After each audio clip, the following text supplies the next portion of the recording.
Hello, hello. Welcome everyone to In Time. Thank you for joining us. I am here as always with Ansgar, Hey everybody, how's it going? and we have on today Problem Solver Politics to discuss UBI, and I think I'm very much looking forward to discussing that. But I think first, I do want to hit briefly on we did a breaking news segment. I think it was yesterday. I got to admit I'm a little out of sorts. Yeah, it was I'm so yesterday. tired. Yeah, it All was right, thank yesterday. you. Yeah, because All right. yesterday we did the pretty much streamed all day because we went right from our breaking news story right into our regularly scheduled program.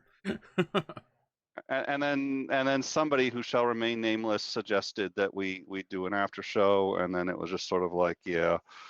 So as I think most people are aware by now, there is now an inquiry into or a impeachment inquiry into Donald Trump, and we covered that. I think we did a good job. And you had said that some of your Republican friends were actually reasonably pleased with our coverage of it. By the way, Nightbot is timing out people. Oh God, of course Nightbot is. Yeah, so we actually had I actually had a Trump supporter friend who said that our coverage of the whole thing was fair and reasonable. So that was kind of cool. I'm gonna have a little chat with Nightbot. I'm gonna have a chat with Nightbot. I don't know what's going on. We're having some technical difficulties. Nightbot will be disabled within a couple seconds, I think. Yeah, we tried to do a couple upgrades to the interface, and as you can see, they have gone poorly. Yeah, well, probably because I was the one responsible for them. Um, Hey man, I so tried to give you the out, man. yeah, but I appreciate that. I'll take the hit on this one. This was all me. Um, so I think for me, and I do think our hosts may disagree, but fortunately we're gonna be discussing UBI, and I think we're gonna stay. Hopefully, we're gonna stay reasonably on topic.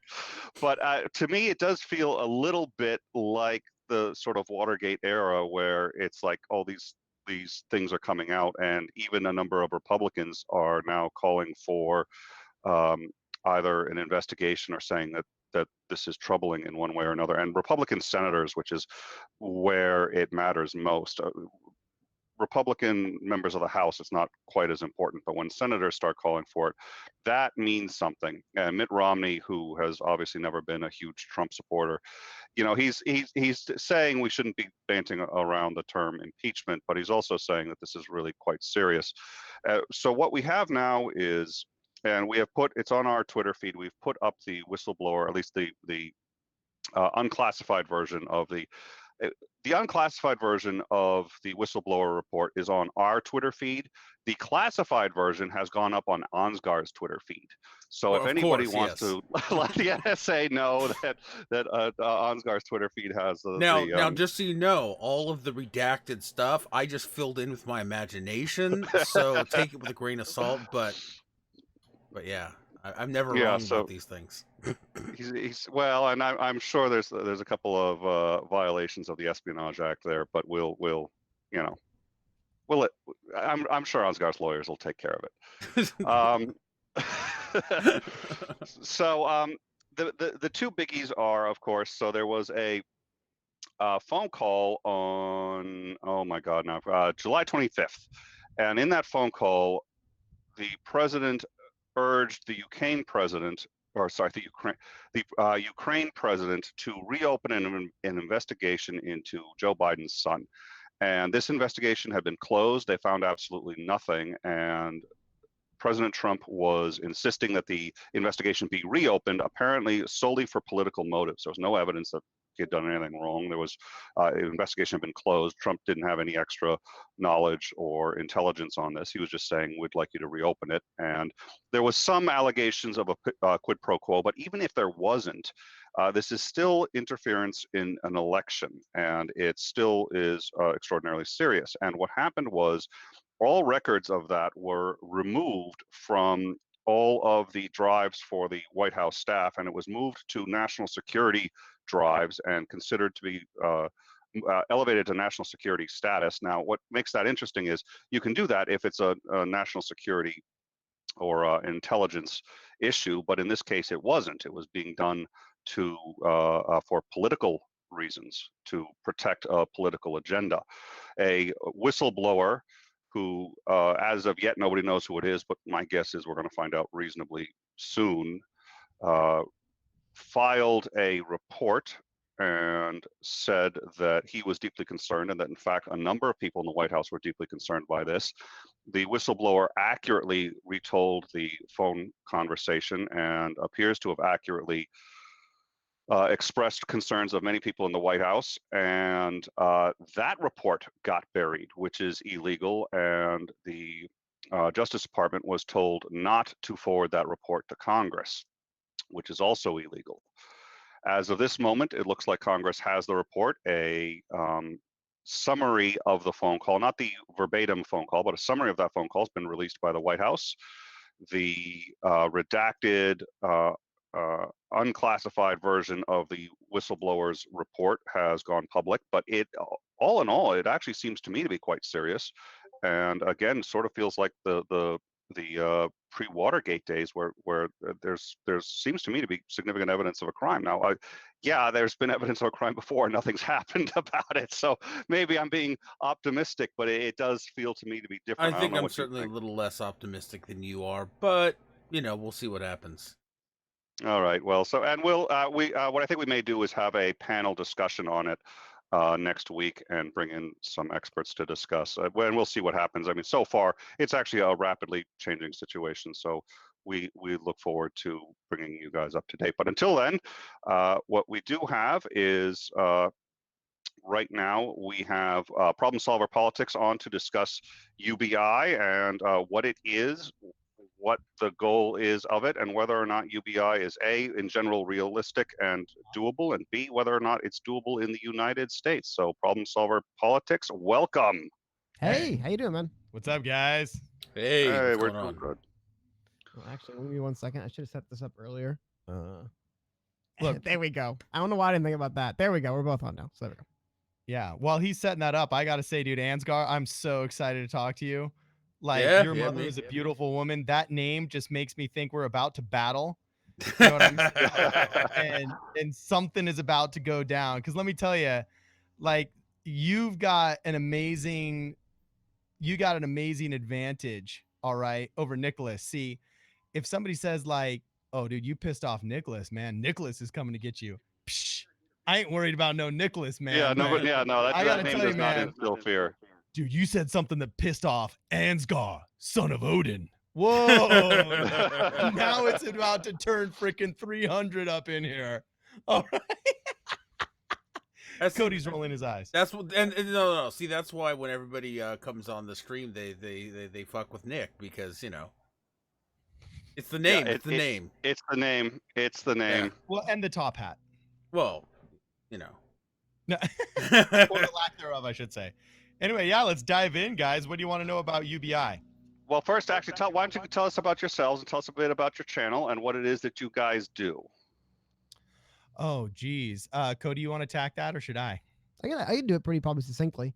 Okay. So basically, we have a YouTube channel called Problem Solver Politics, and what we do is we actually kind of birthed the channel. We sat down and said, "What do you want to talk about?" And I said, "There's a guy named Andrew Yang running for president. He's got some cool ideas. Saw him with Joe Rogan, like a lot of other people did. Let's talk about him." And then they're doing a few videos on him. Like, oh, this actually is really interesting. And we kept looking deeper and deeper into things like his UBI, which is, you know, the flagship platform, but then also the candidate. And then, so we started there, mostly covering his policies on his website because he had like 100 that kind of fascinated us. Over time, his campaign grew to the point where over the last few months, I'd say primarily what we do now is cover the campaign itself. We cover both Andrew Yang and what he's doing in the media, what he's doing in the, as far as reaction, how he's moving in polls, as well as the supporters online, so-called Yang Gang and all the cool stuff they're doing, and just kind of highlighting a lot of really unique, inventive things. The best example, we saw somebody the other night, back-to-back nights, they had signs for Monday Night Raw for wrestling, and then Tuesday Night SmackDown, and said Andrew Yang, and they got him on television. So a lot of cool stuff like that we like to cover, as well as some of the policy stuff he's proposing and what he's actually doing on the campaign trail. That's the gist of what we do right now. Yeah, we were big-time early adopters of Andrew Yang, not because of Andrew Yang, actually, but because of UBI itself. we'd started just a general political talk show. Our New Year's resolution, we both worked at a radio station together, and kind of like our New Year's resolution was, hey, we want to get our own podcast going, and we got the tools and talents, let's do it. And we had to build the studio. We did a lot of physical work for those first 2 months, only produced a couple of podcasts. But then once we finally got rolling and we were burdened with having to find topics, Cody's really, really good at having his ear to the railroad tracks and knowing kind of like what's an underground thing before it becomes mainstream. And one of those underground things that he brought forward was, hey, dude, there's this guy named Andrew Yang who's creating waves. And, he's going to be on Joe Rogan. Then he ended up being on Joe Rogan. And so one of our first videos was actually the conservative case for the freedom dividend. And like, who is Andrew Yang? Probably our 5th or 6th video is Andrew Yang.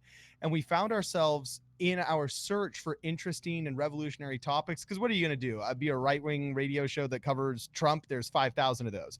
And what are you going to be? A left-wing SJW podcast that hates on Trump? There's 50,000 of those, So in our effort to find more interesting stories, we actually kind of fell in love with the superfluous amounts of policy proposals that Andrew Yang had, and actually tried to address each one in a video one by one, which kind of just like was almost a fool's errand. So that's basically how we started diving into UPI and whether it works, how it works, interviewing experts on it, so on and so forth. And we kind of became pretty knowledgeable about it ourselves just in that effort. Would you say that's fair, Cody? Yeah, I mean, that was a very great way to kind of enforce exactly what I said. Correct. Okay, cool. It's interesting because the first place I ever heard about UBI was from a rather, I'd say pretty far on the right, not like extreme right, but pretty far on the right libertarian who was telling me about UBI, and he was very much a proponent of it. And so while right now I'm seeing a lot of more left-wing, I would say, voters really getting behind the UBI thing, probably because of Yang. It's really not intrinsically a left-wing idea, is it? Well, what's kind of fascinating too, and you saying that, is because there's still obviously a very, Andrew Yang is competing in the primary. Bernie Sanders has basically made it his point that he's not in favor of a UBI, he's in favor of a federal job guarantee and a $15 minimum wage. So you actually see from the left a tremendous amount of pushback against universal basic income. I mean, I thought it was fascinating that the self-described, socialists, the Jacobin mag, they write a lot of stuff saying universal basic income can't work, it won't work. And that's very left-leaning, publications. That's kind of that was one of the other fascinating ends of it. When you look into it, you realize like there's the best way I can kind of sum it up. Whenever I tell people about UBI, generally speaking, they either say, so billionaires get it? Or like, wait, so drug addicts get it? Everyone gets it, man. That's the point of universal. So it was really fun to push back from both ends because, wait a minute, why does it impact middle-class people the same as poor people? And it's universal, man, once again. So that to me is the most kind of fascinating angle when you're talking about that kind of who supports it and where the pushback comes from and where the support comes from. It's kind of more in the middle. People on the extremes get to the points of like, nope, no way, we can't do it. On both ends. It's really funny. Well, it definitely is unorthodox, and so I think that's where just general aversion to it comes from, because people have forgotten about it. They don't realize that, okay, Milton Friedman wrote about this, and I've actually read Milton Friedman's book. Okay, libertarians love loving him and quoting him, but nobody has ever actually read his book. Okay, and progressive people love patting themselves on the back as progressives, saying that they, quote, care about people, but none of them realize that, okay, solution will always trump revolution if you really care about people. So like, let's look for solutions. And the UBI is an amazing solution that was kind of actually forgotten. And the hilarious part is it's a giant Rorschach test, okay? Because you'll have progressives look at Andrew Yang and say, he's the most progressive candidate. That's why he love him, because UBI espouses most our values. And then you'll have like the libertarians say, wow, UBI is a great libertarian idea, and Andrew Yang is the one that most espouses our values, and so it's kind of like this ink blot test where some people call it this great giveaway that screws capitalism, while Andrew Yang himself says, okay, this is capitalism that doesn't start at 0, it starts at 1,000. And I kind of fell in love with it because all of the precedents, and I spoke with Scott Santons about this, who's a big UBI expert. I spoke with Scott Santons about this. It's actually almost easier to convert a conservative to the idea of UBI because of the fiscal sense that it makes, and also kind of this just Christian desire that America has to kind of like care for the poor and make sure that, you know, we don't care how well those on top live as long as those that live on bottom decently. And this is a way for people on bottom to live decently. It's almost easier to convert them because all of the precedents, that was a horribly inarticulate word. Anyway, you know, when you want to look at a precedent for UBI, you're looking to not just generally conservative areas, like wildly red conservative areas. I mean, you got the Alaskan pipeline, a dividend from like Sarah Palin territory, for heaven's sakes. Okay. And then you've got the FAP, the Family Assistance Plan, which was passed by Richard Nixon. I believe it was in like 1971. It was addressed by the House and passed, and then like 1972 addressed by the Senate and then kind of bombed, but very successful in like Denver, Colorado, for example, where it was tested, and other areas like that. And then, of course, you had the wild support from Milton Friedman, who was literally like in the cabinet of Richard Nixon and of Ronald Reagan, and is considered like the greatest of all economists that everybody likes to quote of the 20th century. And so that's what turned me on, and what I have found has been the biggest turning point for people in the conversion towards this idea that UBI could be a good idea, not just a socialist giveaway. Those precedents are the ones that are the biggest turning point. Well, so what is a UBI exactly? What is the concept, and what is it that we're trying, or that someone who is implementing a UBI is trying to achieve? I guess right now the simplest one to look at, and I actually have the website pulled up right now, so I can kind of go through that, is basically Andrew Yang running for president. Not everyone's heard of him. He's polling, though, at about 8%, his highest. Average about 3.5%, 4%. At 4% would be the optimistic end, 3 would be the lower end. However, his big flagship program is proposing what is he calls him freedom dividend, which is essentially $1,000 a month for every American over the age of 18 from the federal government, no questions asked. As far as what the catch would be, which of course would be the first, response. Basically, the way it's set up, and then this is the criticism you'll hear mostly from the left. When I brought up left-wing criticism before, is the way it's set up currently is it would be every citizen's guaranteed essentially $1,000 from the U.S. government. Now, if you would already receive additional, like let's say you get $1,300 total through additional social programs, not including things like Social Security and disability, but including things like, like SNAP or housing or whatever. You'd be given the option to either make up the difference. So let's say you get $200 in SNAP and you're like, I'll keep that in my 800 freedom dividend, or you can get 1,000 cash. If that makes sense. That's the easiest kind of way to succinct exactly what the kind of mission statement of what Andrew Yang's freedom dividend would be. Beyond that, people generally ask, how are we going to pay for it? And of course, there would be in some increase in taxing, but it would be bringing over something they use a lot in Europe called a value-added tax, which simplest way to put it is it adds a very minor tax, but to every transaction. Again, the drawback of that could be that it does kind of pass it down to the consumer. But at the end of the day, realistically, it is that they're realistically operating it at rates as high as 2 to 3 times higher than he's proposing in Europe without crashing everything. So I think a more modest one, including a value-added tax that would omit certain staples, would be a little easier to bring in. That's my opinion on it, but that's the facts. Is that basically what it would do is add a small tax to every transaction. He argues it would further optimize taxing large corporations like Amazon and Google and Facebook that make transactions that, generate income and value, or generate value for the company without necessarily generating any taxes. And so that could help reduce the disparity between the amount of power we're seeing companies like Twitter, Facebook, YouTube, basically Amazon and Google, the two big ones, because they do a lot of small transactions. He argues that actually add a great deal of benefit and value to these companies that currently are not being taxed at all.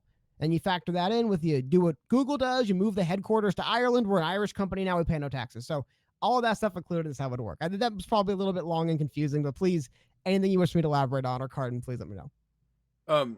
One of the common criticisms I see of any UBI program, whether it be Yang's or any, is that it would, people say that it would increase the inflation to a point where, that $1,000 would no longer matter. Everything would just become more expensive, and therefore, You know what I mean? The economy would adapt to everyone having this $1,000, so it'd be expected you have that $1,000, and therefore it would be worthless, especially to the people that it matters most to.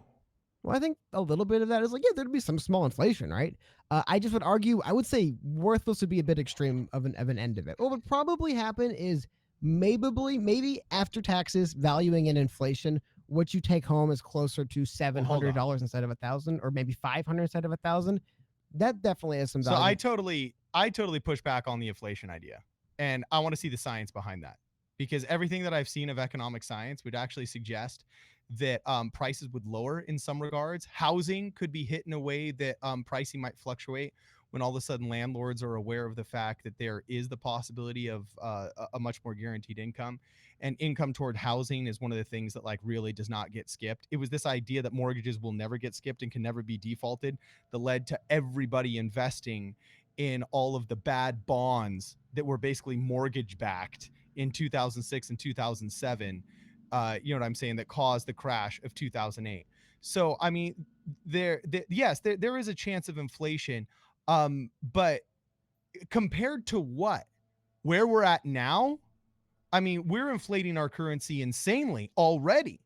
And compared to what? The federal jobs guarantee Bernie Sanders proposes, where minimum wage skyrockets, doubles in some places. I mean, if there is a scientifically proven way to absolutely inflate a currency, screwing the poor it's meant to protect, and really screwing the slightly above poor, okay, that are within striking distance of that wage, it's minimum wage increases. The documentation of the economic damage that minimum wage increases do to a financial ecosystem is just absolutely settled science. The possible inflation of what UBI could do is just conjecture based off of things that are kind of similar sounding.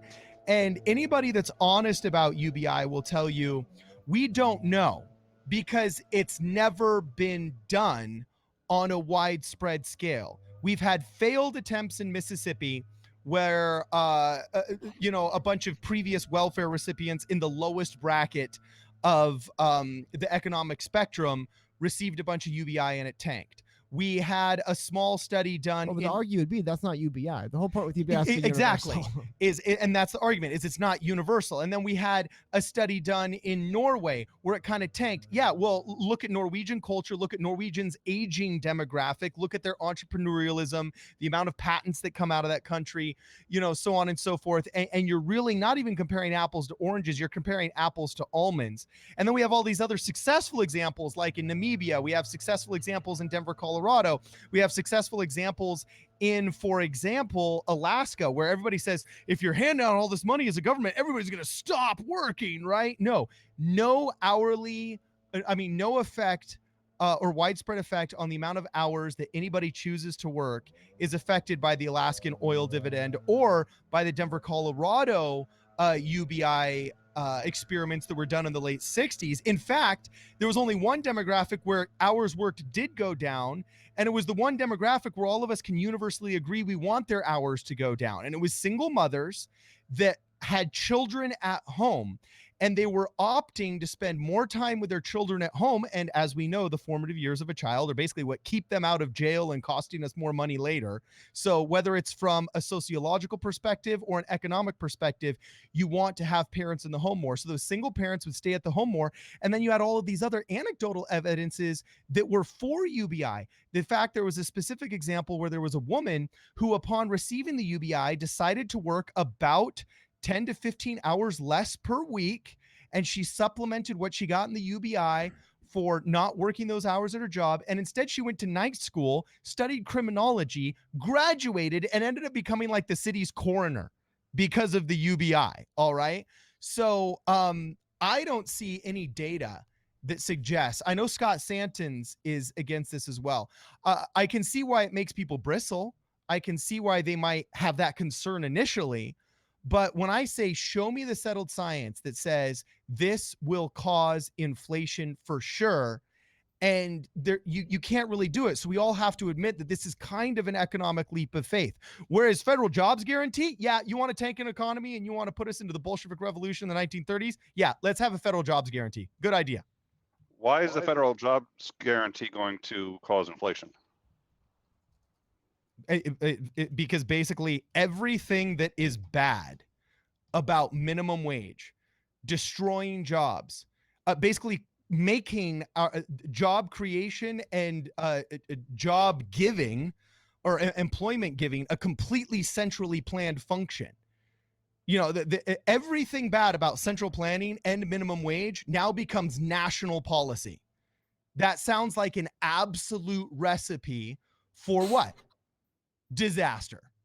I keep hearing over and over, I don't know how many times I've heard it, that every time the minimum wage goes up, it's been nothing but a benefit.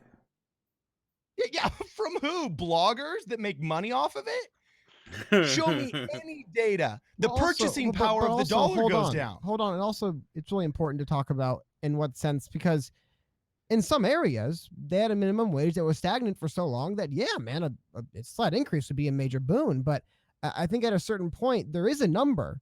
For example, one of the really fascinating things I would say ideologically that separates a minimum wage tied into a job guarantee with UBI is, I believe today, and someone asked Andrew Yang and said, well, won't people just live on $12,000? It's like, I'm not an idiot. No one can live on $12,000 comfortably. We need people more money than that. So the idea is UBI could help propel through capitalism. I've noticed, like I said, we see a lot of pushback from people who are not on board or the biggest fans of capitalism against UBI, because they say, well, just giving people more money is bad. We need to find other ways around it. Because, yeah, to be honest, like I said, the amount of arguments against UBI from a socialist perspective are very high, because Andrew Yang makes no qualms about it. He's a capitalist, and he thinks this will further capitalism. He says, I look around as a capitalist, and what keeps poor people on the sidelines out of the game is they have no money. So a small base level, you don't live on this stuff, but it can let you get in the game. It can give you time to study, you get a better job. It can, hey, you can pay for classes. That's the pitch. That's why I would say you ask about inflation from one or the other. One would be basically encouraging people to go out and generate more. The other basically says, okay, I got my $15 minimum. I mean, it's the trap people fall in today, right? You get a solid enough minimum wage at a place where maybe it doesn't have the most ridiculous upward movement, and then it traps you because you're comfortable. You're like, I got like just enough to get by. So like I said, a federal job guarantee $15 minimum wage feels like just more in a direction towards what's closer to a socialist model, whereas UBI is kind of the more capitalist libertarian solution to that problem. Same problem. How do we get more money in people's hands?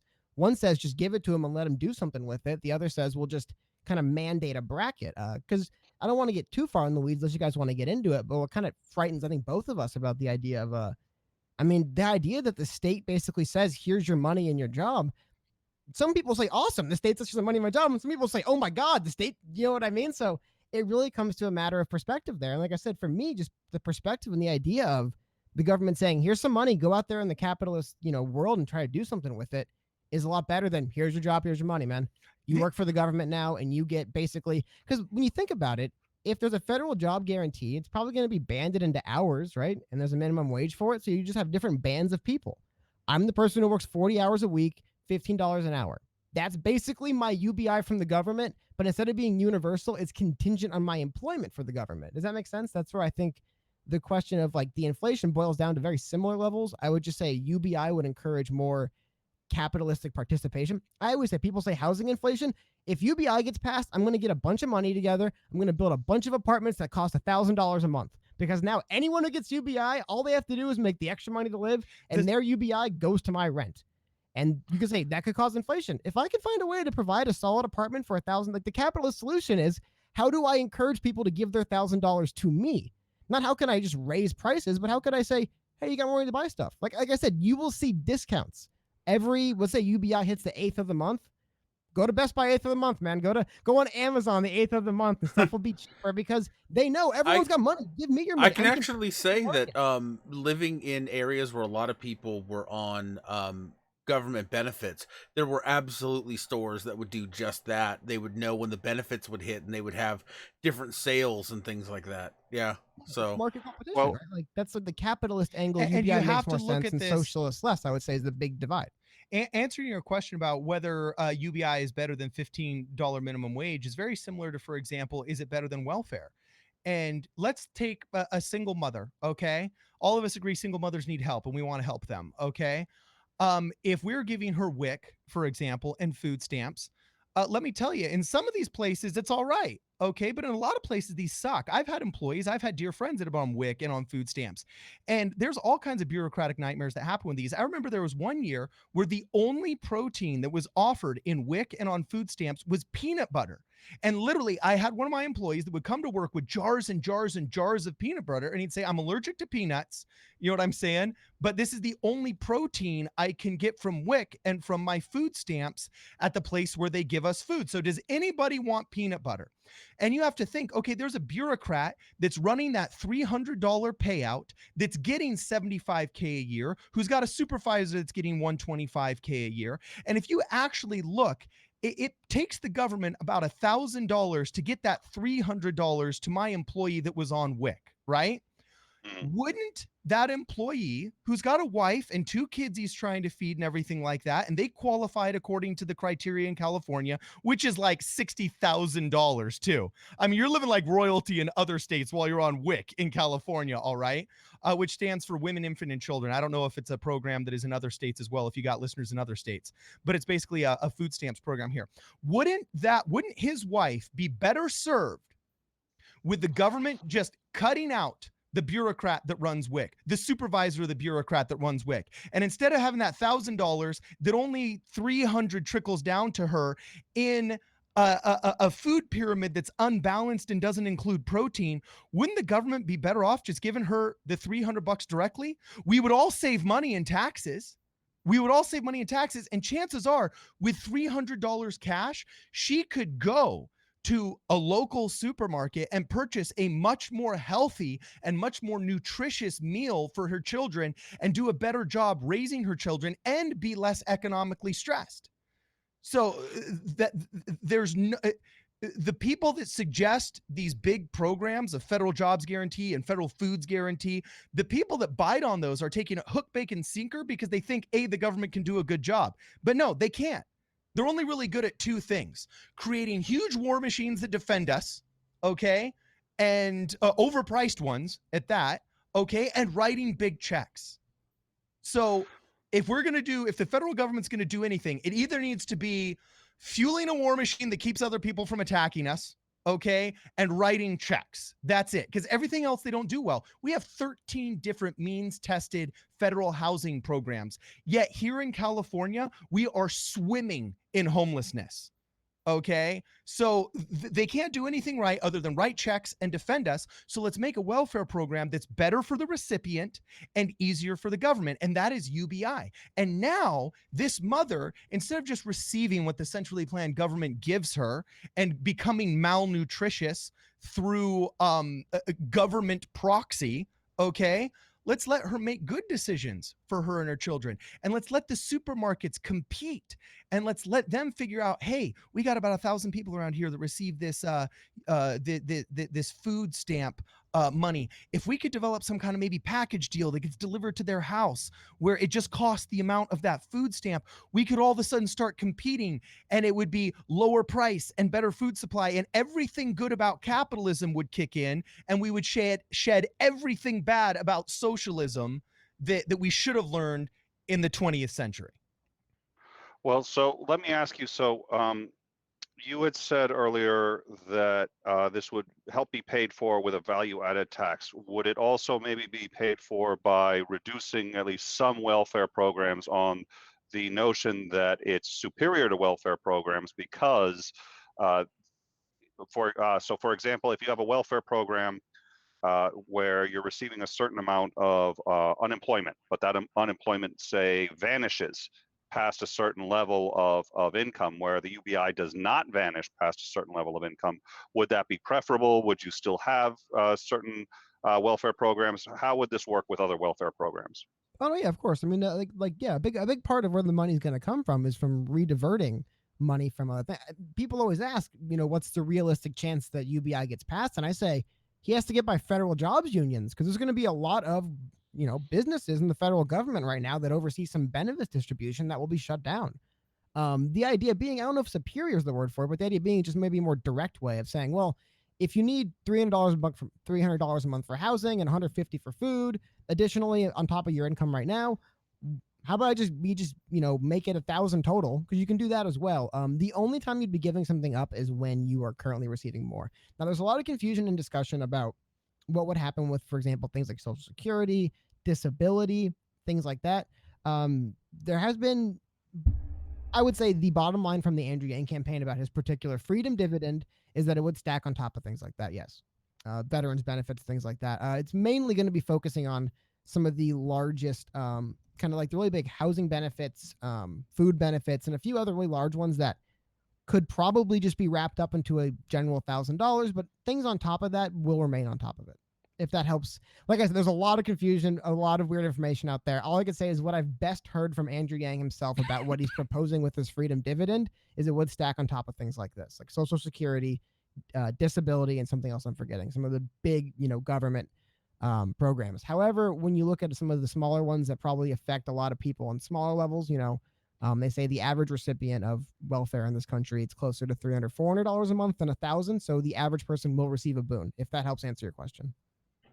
What about the common criticism, or I shouldn't say necessarily criticism, but common a point that I hear that minimum wage has not kept up with productivity here in America. A lot of people will say that minimum wage has not kept up with what it should based on where the economy has moved. I mean, but it's not. It's well, no, but I would just the market's job to dictate wage. Yeah, it's not the government's job to dictate wage. But also, it's a little bit different, because I would just say, like I said, the kind of big ideological divide between you're asking before about like a federal job guarantee and UBI, the freedom dividend from Andrew Yang, so to speak. People, we will still be having some discussions on what is the correct minimum wage in certain states and localities based on living conditions. So I would say, some parts of the country have been stagnated.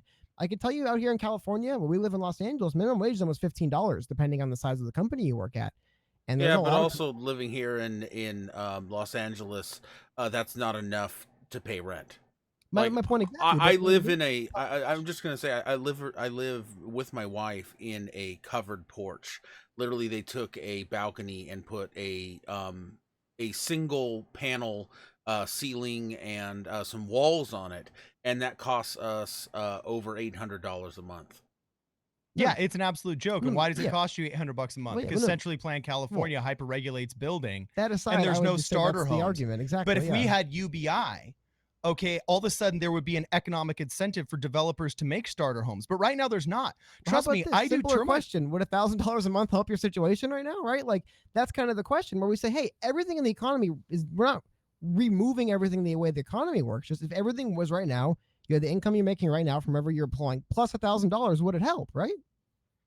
No, I was gonna say it would help. That's what I mean. So my point exactly is, yeah, man, minimum wage and the stuff we're trying to do, it's not working everywhere. That's my point exactly. Well, it's $15 out here, and people still can't live comfortably on it. It's not enough money, but dude, $15 minimum wage in other parts of the country would be more than enough. So it's really hard to do it federally. You'd kind of have to do it on a locality basis. So why not have the federal government just give everyone some base level of money? Like I said, the billionaires and the people in the streets, we all get it. And then we'll still have these smaller fights from state to state, to locality of what is truly enough for our people to live on. What is the proper amount for rent? What should we be doing? Those debates will continue. It's just, wouldn't it help if we were doing these debates while the federal government was just slightly better distributing some of their money to us to kind of help us while we go through these points? That's, I guess, my pushback. I'm sorry, Cardon, I want to run over you, but that's just kind of my point exactly, man. People can't live a minimum wage everywhere, kind of like depending on what the number is, right? Like it could be up to 15 and it's not enough depending on outside factors. So why don't we just give everyone some base level of income and then still have these fights and work on it? Yeah, and this is how it would help you in your situation. You're right, dude. You can rent a freaking shack here for $500 a month. I'm not kidding you. A proverbial shack. I know people that have bought sheds at Home Depot and insulated them and put them in their backyards and run bootlegged septic lines and water lines to them with a generator that are getting $500 a month for that kind of substandard living. You can only get away with that in a system that's so hyper regulated. But let me tell you, if all of a sudden there was a UBI in which you and your wife or even just an individual is guaranteed an income $1,000 Also, it'd be $2,000 a month. I forgot. Yeah, it'd be It was not UBI. only would it be $2,000 a month for every pair, That's or a good $1,000 a point, month Mike. for every individual, there all of a sudden would be incentive for starter homes. The reason why the starter home was developed in the 40s and the 50s, and we had the baby boom, was because the Montgomery GI Bill created basically the world's first middle class. And all of a sudden there was this money that was available. It had to be paid back. There was a payment mechanism for it. It wasn't a centrally planned giveaway. Okay, it was a loan. In the capitalist sense of a loan, it had to get paid back. Okay, but there was this opportunity that all of a sudden a common soldier from Springville, Alabama, who fought in the war and had his little discharge money, all of a sudden could get married and afford to get into a starter home, and that economically incentivized all of these suburbs to get built around Los Angeles. Those homes now are worth $1 million.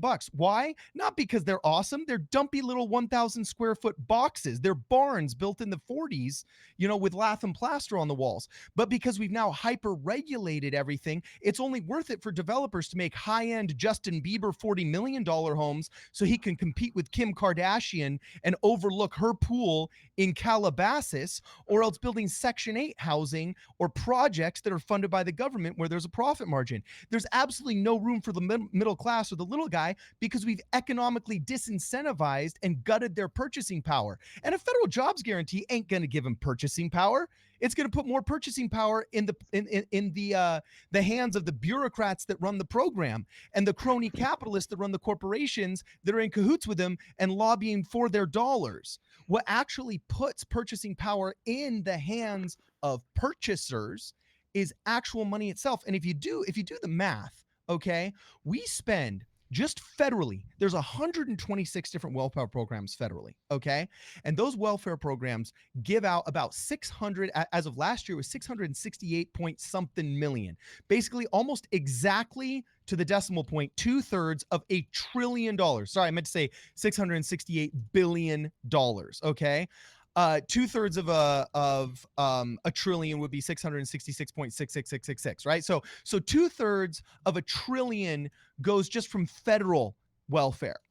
It's estimated that local municipalities, such as large cities like Los Angeles and New York, which has its own wealth tax and 1% tax and its own internal welfare and food stamps program and so on and so forth, local municipalities and states contribute that other 1/3 of $1 trillion, yielding a $1 trillion welfare state. And we only have a population of 330 million people.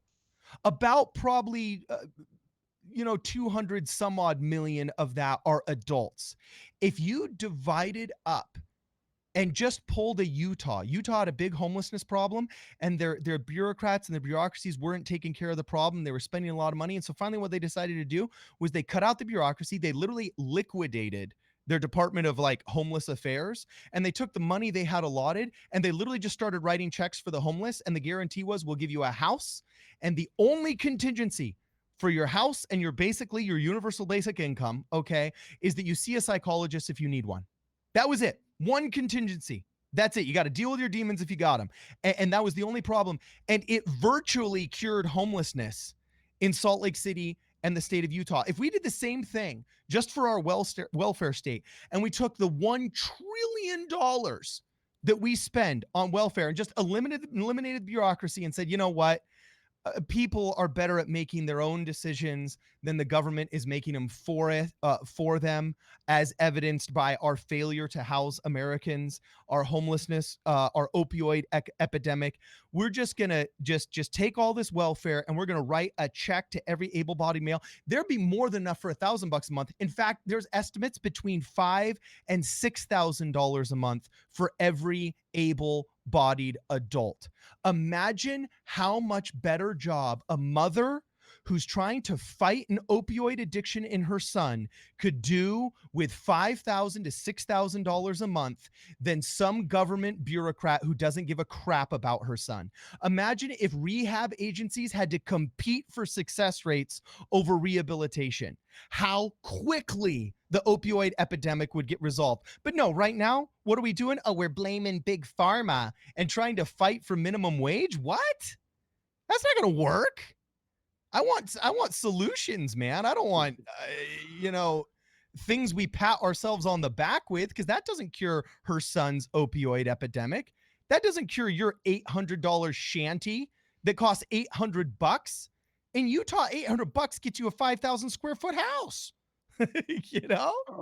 All right, there's a lot I would like to unpack there. I don't know about Ansgar. I've got a couple of I might want a to. couple questions too. Oh, right. first. I'd want to dial it back. Actually, but well, I'll tell you what. Let me posit a suggestion, and then I'll pass it to you. Which is just to at least put a pin in one thing, and then I may need to get going reasonably soon. I do apologize. I can at a minimum see the argument. So I think we're starting to talk at least about crony capitalism and inefficiencies caused by government interference in the market, and I think we might have some agreement here on this. But at a minimum, would it maybe be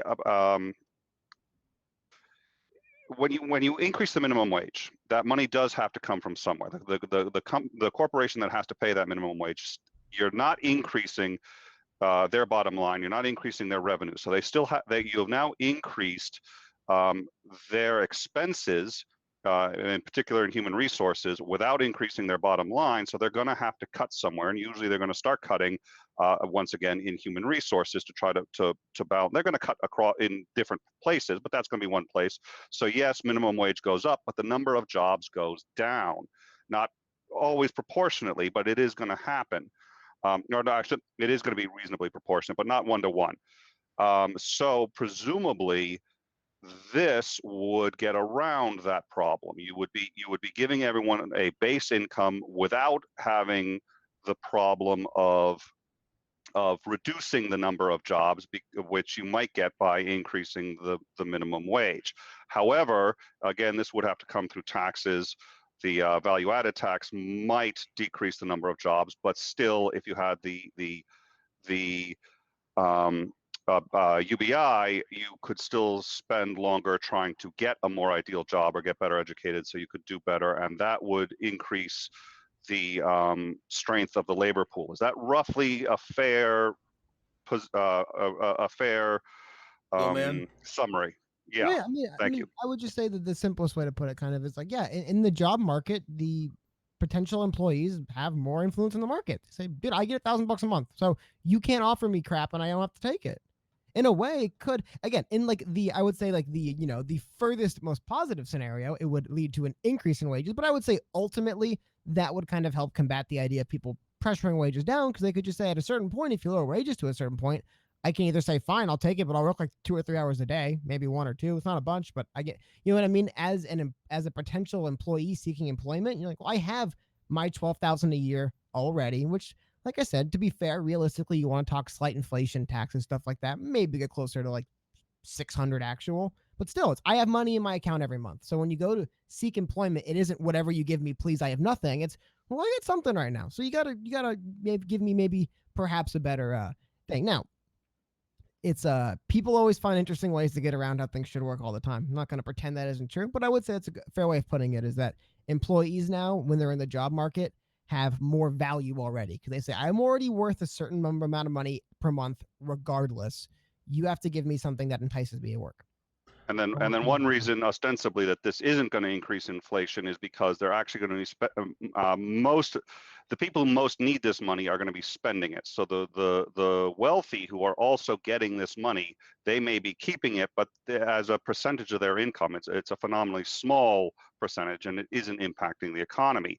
But for the poor who are getting it, they are reinvesting it right back in the economy, and it actually represents a higher percentage of reinvestment than over the poor. Is that also reasonably accurate? Well, I would say over the wealthy, sorry. Yeah, but I would say it was actually kind of a little bit disturbing. I would say the negative impact is what we'd probably see. People always ask, will it work? And I always say, if they give you the check, it worked, right? The plan was we give you the money and you spend it.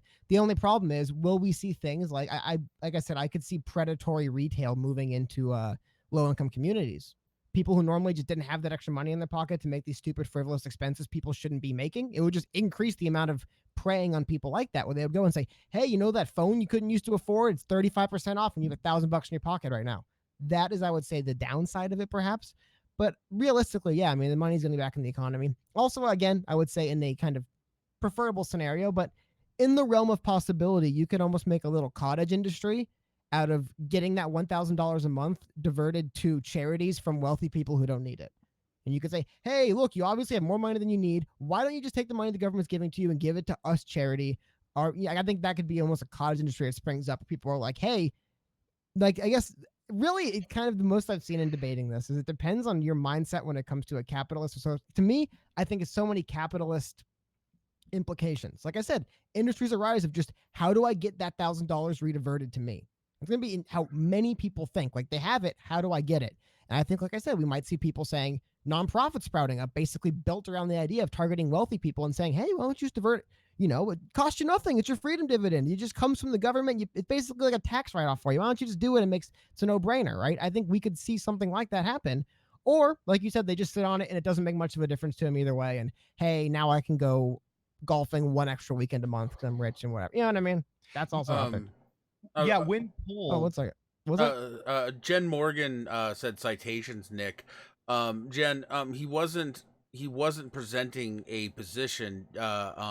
Nick was trying to summarize their position.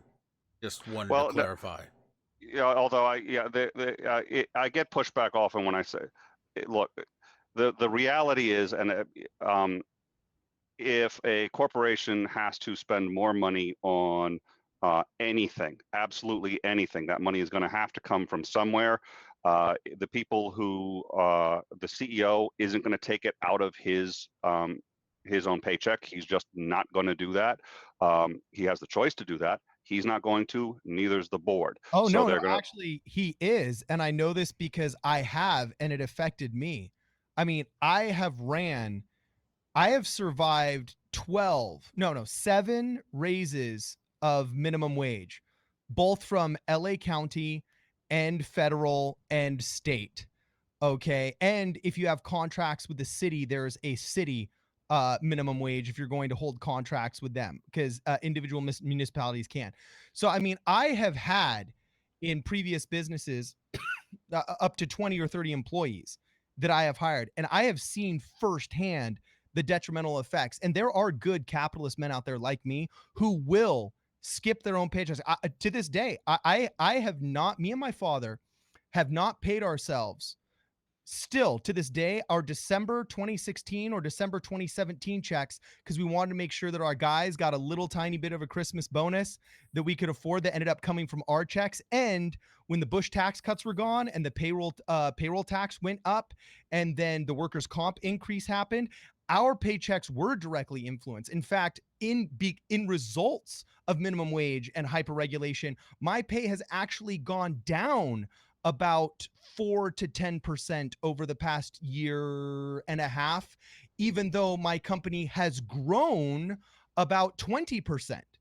Well, let me make 2 clarifications. So first of all, I was talking about larger corporations, and second of all, I was talking about in general. In general, when a larger corporation is forced to receive and just to clarify, because this is this position I gave earlier, when a larger corporation is required to increase wages because of an increase in minimum wage, they will cut from a variety of places. The last place they cut, on occasion they will cut from this, but the last place they cut usually is CEO compensation. If you think Pfizer is cutting from CEO compensation first, I am sorry, you are gravely mistaken. Now, what they do cut from is a variety of other areas, including but not limited to the number of jobs that they actually have available. That isn't necessarily the first place they cut, but that is one of them. The reason they do this is because there is an economic requirement, which is if their total number of expenditures goes up without the income also going up, they have to cut somewhere. This is an economic reality. You cannot get around it. The question is, where do they cut from? They'll cut from a wide variety of places, but historically speaking, a disproportionate amount of it comes from the jobs. They lay off people. And I sound like I'm a Republican when I say that. I'm not a Republican. I sound like I'm picking off Republican talking points, but that is usually what happens. Yes. you're talking about big corporations, and you're right. And it's not Yes. actually necessarily because of corporate greed, but the morality of corporations. The second you IPO and you become a big publicly traded corporation, your loyalty is no longer to that of the owner who's got a heart and knows his secretary's mother's going through cancer, or knows that, you know, Bobby's son just got his back broken in football and needs a wage increase to pay for all this stuff. You know, all of a sudden the thinking is by committee, and it's in this board of directors. Okay. And the board of directors thinks, okay, economically first. Okay. So what do you do to conquer that corporatism that now pervades? Well, right now, corporations keep getting bigger and bigger and bigger. Why? Because of government intervention. We went from having 16 large national banks to only having 4, because only 4 were big enough to survive all of the hyper-regulation post-crash of 2008 that many could argue was caused by hyper-regulation.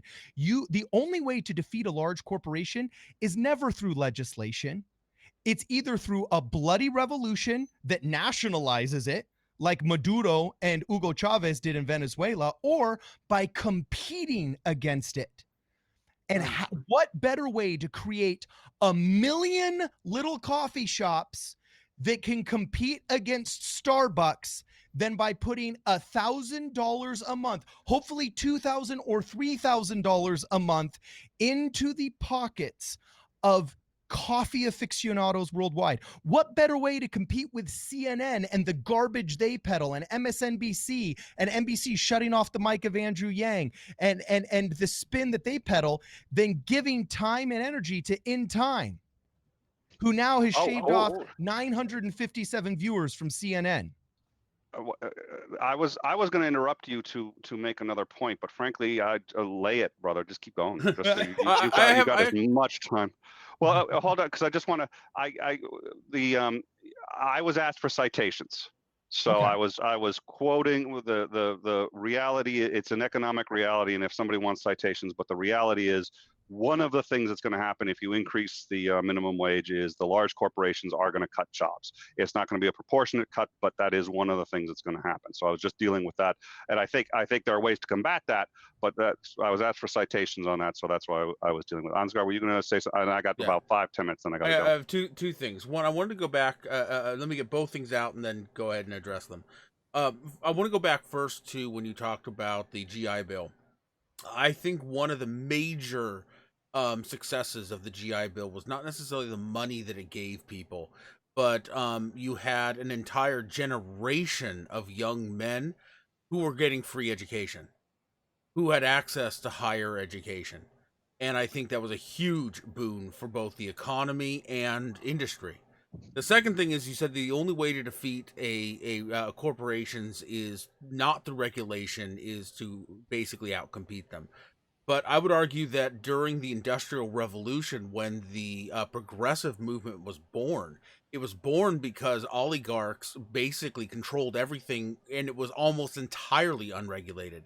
It was the original progressive movement who basically, one, assassinated the president that they actually bought and installed, these corporate oligarchs did, but also forced legislation, now albeit much less regulation than we have now, but forced regulation on these companies, forcing them to play, basically to abide by certain level of business ethics. I mean, these corporations back in the day literally had their own private armies, slaughtered people because they went on strike. Yeah, but you're talking about, like, for example, Standard Oil in the 1920s, right? Yeah, Standard Oil, let's see, there was a few of them. There was Standard Oil, there was Carnegie, Standard Oil. There was the famous fight that broke out at the Carnegie steel mill, in which the private contractors. Well, but can't you just say what we do nowadays is, because this is, I think maybe the larger point is, I think just innovation wins out, because now, fine, there's no army that works for my oil company, and that's crazy.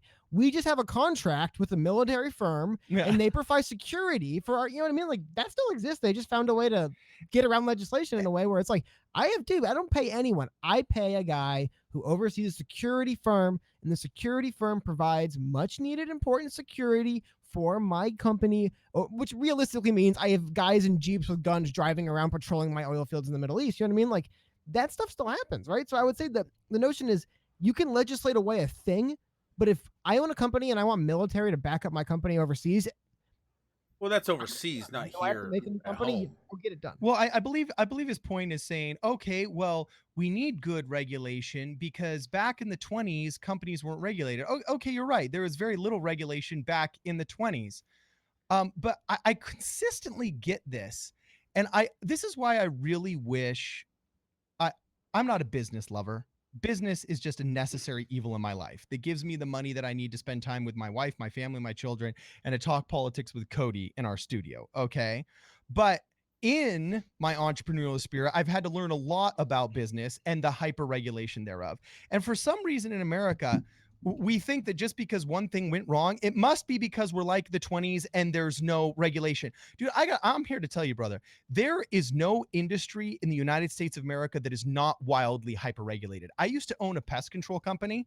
Oh my gosh, we actually could not use soap and water because there were so many rules about what employees that work in the pest control industry can use that since it wasn't a registered pesticide, it couldn't be used to be actually kill a beehive. We had to get this special type of mixture. I mean, there is so much regulation everywhere. We are dripping in it that there is not an industry that lacks regulation in America.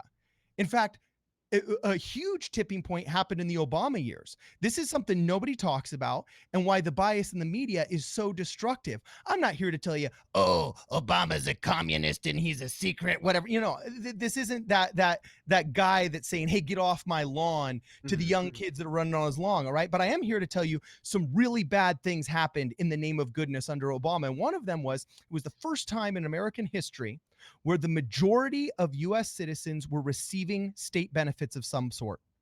It was the first time where a tipping point was reached, where now a majority of citizens are receiving assistance from the government instead of standing on their own 2 feet. And another majority thing that hit was, it was the first time that 51% of businesses failed. Even during the darkest days of the Great Depression, when people were jumping off buildings because they lost their stock portfolios in a propped up economy that had crashed. If you started a business that year, if you were a Jewish immigrant escaping the pogroms in Eastern Europe and you started Warner Brothers, okay, or if you were a Jewish immigrant that was escaping Prussian intolerance and violence there, and you started, for example, he's the really famous poet and writer of all those great American patriotic hymns. You know, no matter what your business was, you had a better chance of succeeding than you did of failing.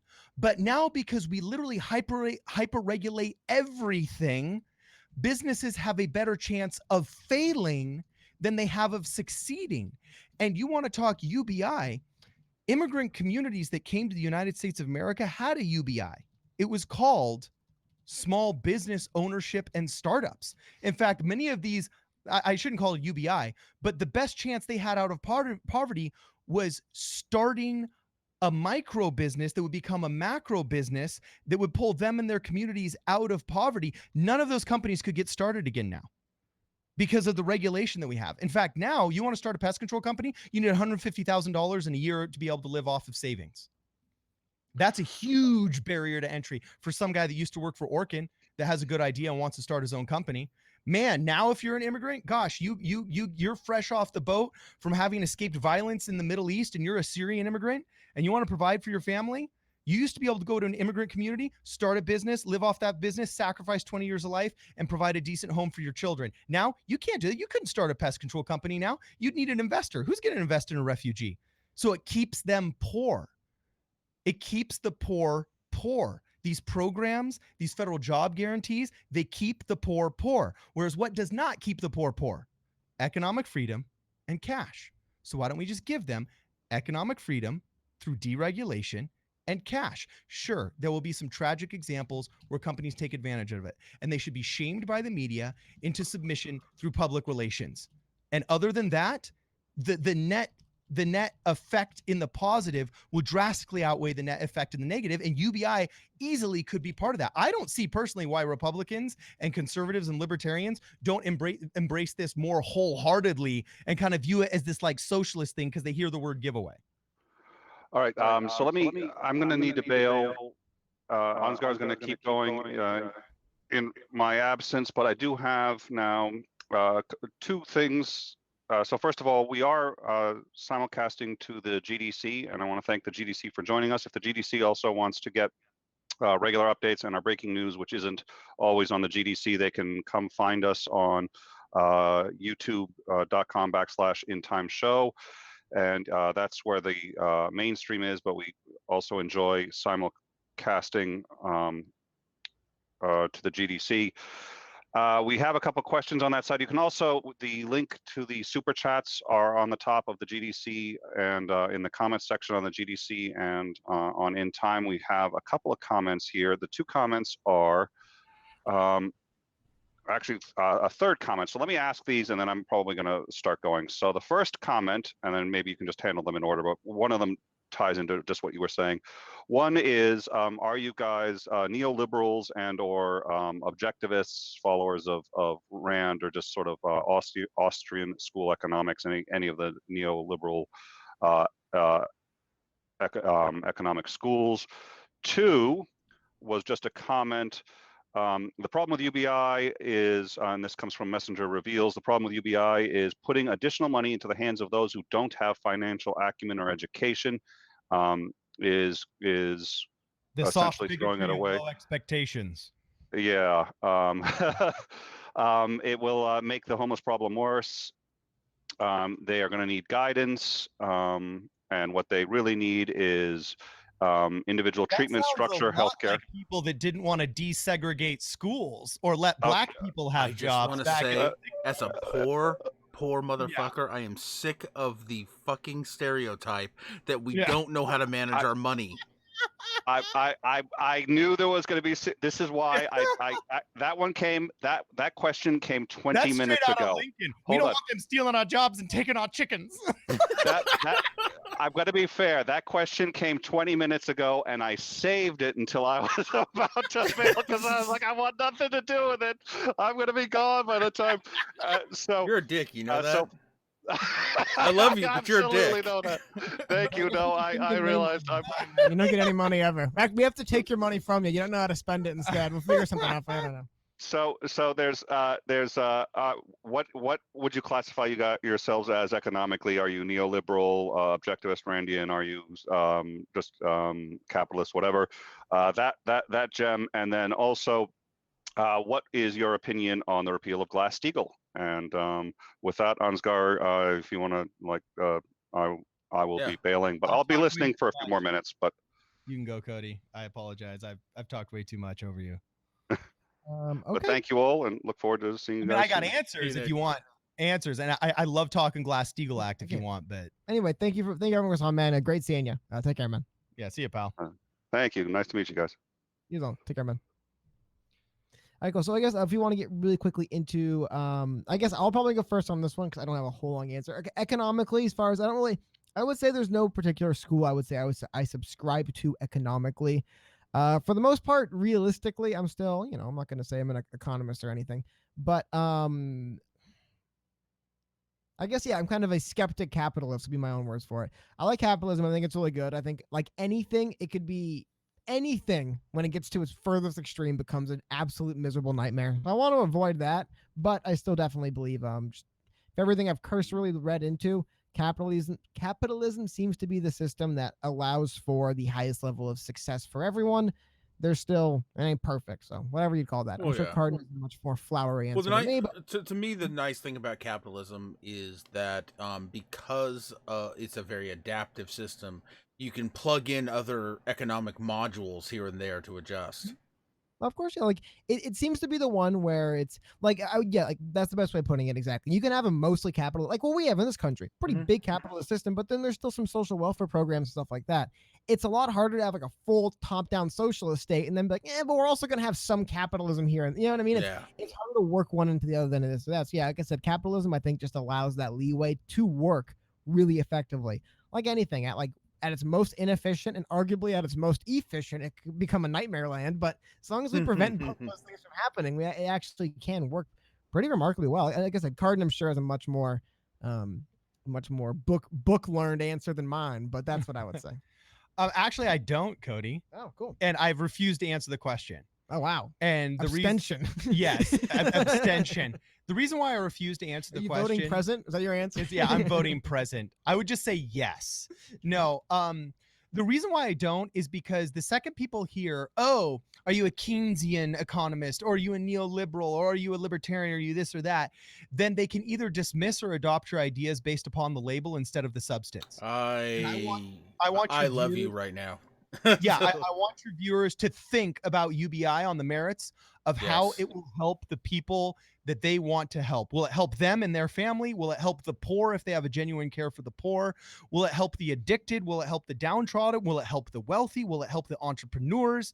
I want them to think about the substance of the argument, because the only way UBI will get passed or doxed and nixed with any kind of respectability will be based on substance. So yeah, I am none of the above and all of the above at the same time. I'm what you think, man. Well, see, here's it's funny. Not long ago, I dropped as many labels in general as possible, because that's exactly it. I want my ideas to be taken at face value, not based on the labels that I put in my Twitter bio. Of course. That's the other thing too, is like he was saying, it's like, yeah, you say, oh, I believe in X, and then it's like, I guarantee you don't agree with everything they ever said, and I'm going to keep pulling until I find the thing, and you're going to be like, well, and I was like, so you don't really believe in it then? And yeah, it ends up being a detriment more than it is an advantage in almost any situation, especially because it's like, yeah, I can't think of anyone where I've read every word they ever wrote and said they're always right, and oh my God, everyone, even people I like a lot, I get to a point where I'm like, I don't know about that one. That was a weird one. Hey, that was a weird thing he said right there. So yeah. Hey, can I respond to a question in your chat or a comment in your chat? Yeah, please. So Growly Bite Bite says, I'm really leaning towards UBI, especially with more and more things becoming automated. That's my wife, by the way. Oh, hey, what's up, Growly Bite Bite? The woman named Growly Bite Bite married Ansgar, son of Odin. This is a power couple, dude. This is a power couple. Like, I want to be your landlord if UBI gets passed, so I could just say, hey, babe, I got to go collect rent from Growly Bite Bite and Ansgar. That is really good, though. We didn't get into what I think was one of the most kind of unique to Andrew Yang's specific reasoning behind UBI being necessary. Something we didn't get to, I'm glad you brought up, was that, yeah, automation is another big part of it. And I guess another reason why the notion of using a value-added tax kind of in marriage with like some kind of UBI makes sense is because it wouldn't make sense if everything was going to continue the way it is today. But when we get to a point where we're going to have a lot of value-added transactions occurring within companies that are automated and they're done by people, they're done by machines. Machines don't put money into economy. They pay zero in sales tax. They don't have any payroll. They don't. So finding a way to extract that value, I think, is one of the particular reasons why a VAT tax makes sense with UBI. Well, yeah. Like the way things are today, it's like, well, you can bring up some arguments. Like, well, wouldn't, like, if you look at the way things are ran today, the VAT as proposed by him perhaps could be more impactful than we like. However, if you project into the future, that's not how things are going to be. It suddenly starts making a lot more sense. So that's kind of the other pivotal debate on the end of it is, and I mean, just personally, from what I've seen from my own end, from what I've seen from jobs I've done, the amount of things that can be automated it's kind of astounding when you think about it. That's actually why I fall on the side of UBI is there will be a sort of an automation escape velocity. It's inevitable that we will come to a time when not everybody has to work. There just won't be enough need that everyone will be working. Well, we need to start prepping for that. Exactly. And we need to experiment now. The thing is UBI is very untested. And so if we implement it when we need it, then any mistakes and any testing are going to have to be on the fly, and there's going to be detrimental results. If we test it and get it as an economic system working when we don't need it, then we have the luxury to test and temper and change it as and get it working right before we need it. No, Well, that's yeah. a great point, man. Exactly. It's there's no way that they just roll it out and it works great and there's no issues and we don't have to do anything ever again because it was perfect. I mean, like, yeah, it's a good idea when we have the time because yeah, like I always say, I used to think automation was going to impact box movers and truck drivers, just things that were like a task you could have a machine do. But it's like no, it's like document reviewers at legal firms, insurance underwriters, like people who do mental repetitive tasks. We have machines that are they're not these big elaborate machines with arms. It's just a small hard drive that has an artificial intelligence that does the repetitive mental tasks people used to do. And then once I kind of hit that revelation, I'm like, holy cow, man, that's like most skilled trained jobs are a series of repetitive tasks that you can do quickly because you have a lot of knowledge in the field. You know what I mean? Like you can hand someone a guidebook and say, hey, here's my job, do it. And it'll take me all day what they can do in 5 minutes. But the machine can do it all in fractions of seconds. And that's what's terrifying me is because even like you think moving boxes, realistically, how much faster can a machine move a box than a man? Is it going to move at light speed? You know what I mean? But the speed a computer can do mental tasks compared to humans, it almost is that gap of like, you can't even perceive what used to take me a few minutes to do. It's kind of almost like the notion of like just doing some longer math problems that require anything longer than mental math that calculators can do the second it's inputted into them. And you extrapolate that to coming up with healthcare plans, coming up with insurance plans, reviewing legal documents, coming up with legal defenses, reading through case law. I mean, things you're like, that guy's a lawyer. He like comes up with these really cool, elaborate defenses to get his clients out of trouble. There are computers right now that can create music, new music. Oh yeah, and even musicians, man, like the Vocaloid, right in Japan, some of that stuff. I think frightening, yeah, terrifying. And my opinion is we also need to prepare for the other revolution. Everybody talks about UBI in terms of its economic importance, because yes, we all need to figure out how we're going to be able to have the money to feed our faces and everything. But what do we do when all of a sudden 85% of our country's men aren't needed for their labor? Yeah. Do you know what that mentally does to a person? To all of a sudden just have a society say, you know what, we don't really need you. Men especially, I mean, women get a lot of fulfillment and self-identity and psychological benefit out of their jobs. For example, as mothers, there's an identity there. You don't have an identity crisis when you're working over these kids. It's exhausting. Sometimes you feel you need an escape. And personally, I think if the government were to invest in anything, it would be like free babysitting for all of the stressed out moms that we have in America, because I have nothing but respect for the jobs that they do. But men especially derive a lot of identity from their job and their work. And we would have a massive identity crisis if all of a sudden over a 10 to 20 year period, 85% of America was all of a sudden, even if they were receiving the UBI, being faced with these deeply spiritual questions of what is our worth? Our worth for our first 250 years in this country was tied to basically what we were paid. Okay. And now we don't need to get paid because robots are doing everything. So what's my worth? Well, I think honestly it would empower. I think that I don't want to get into necessarily a topic about gender roles. I don't. That's going to take us into a completely different conversation. But I would say though that I think it would empower more people. If we're talking about an age of true automation and universal basic income, I think it would empower more people to pursue those things that they want in life that they can't pursue now: art, music, poetry, theater. And these are things that enrich. Yeah, and these are things that enrich our culture. Yeah. Yeah. So me and Cody are actually gonna have to jam here in a second. Sorry. Do you got another super good burning question from the chat or from yourself you could ask us before we dip? Sure. A lot of people are of course pushing back on the gender role stereotype of men are this and women are that. Do you want to address that? Address what?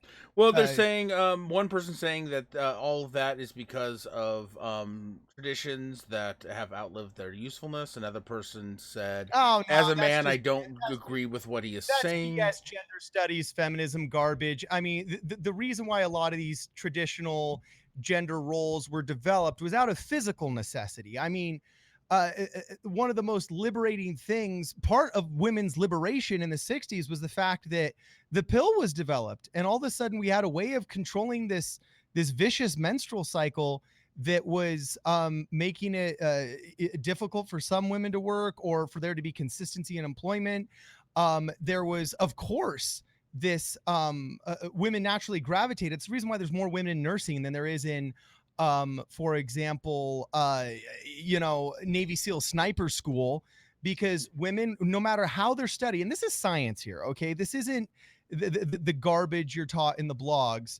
You know what I'm saying? They gravitate towards these things because they're generally more nurturing. You can even do war games with female leaders versus male leaders and have measurable quantifiers that predict who will honor a treaty more than who will be willing to break a treaty. And so this is actually why I think women are going to be phenomenal political leaders in the future. But one of the things that we had to do was make it physically easier for them. And what better way to make it physically easier than science developing things like the pill and ways to regulate the menstrual cycle, and UBI, which is all of a sudden allowing all the female entrepreneurs of the world to become entrepreneurial. Okay, so sometimes these gender differences, and we'll dive into this again another day. Oh, I'm sure, yeah. You know what I'm saying? But these gender differences actually aren't something that should be eschewed and hated as this relic of the past, but should be studied and understood so we can empower ourselves by understanding from an evolutionary standpoint. I mean, we always love talking evolution when it's like to dog on Christians, but we never like talking evolution when it's to better understand why we are the way we are, why girls are cross-culturally worldwide this way while men are generally perceived this way, and how we can shed some old cultural biases. Yeah, absolutely. There's a lot of stupid cultural biases out there, but there's a lot of strength also to be gained from studying this knowledge. So anyway, yeah, I would love to come back on your show someday and talk about I would love to talk about that, because I think you and I agree on certain things, and I think we disagree on a couple others, but generally I agree that although I think it's prudent to couch a lot of this language in these are what are averages, and averages do not speak to individuals. Yeah, exactly. And that's why I say there's no blanket rules here. Right. And that's why when you asked me the question saying, oh, I'd like to address the gender stereotypes, I didn't put a single stereotype out there. I didn't put it out there. I have no rules for what a man and a woman can't do based upon their gender. I simply say there are averages that should be studied and learned and understood as you address the choices you make in your life. That's it. Fair enough. So anyway, yeah, we got to go, my man. All right, man. This was a great conversation. I'm already texting my 12 o'clock appointment and apologizing. Anything guys you want to say before you go? Just if anyone hasn't heard us before, I believe in the description you have the links to our channel. If you want to hear more about this Andrew Yang guy and his UBI plan, check us out. We talk about it every day on YouTube. Awesome. We got to get you guys back. Thanks for having us, brother. We'll see you later. Please do, man. See you later. Take care.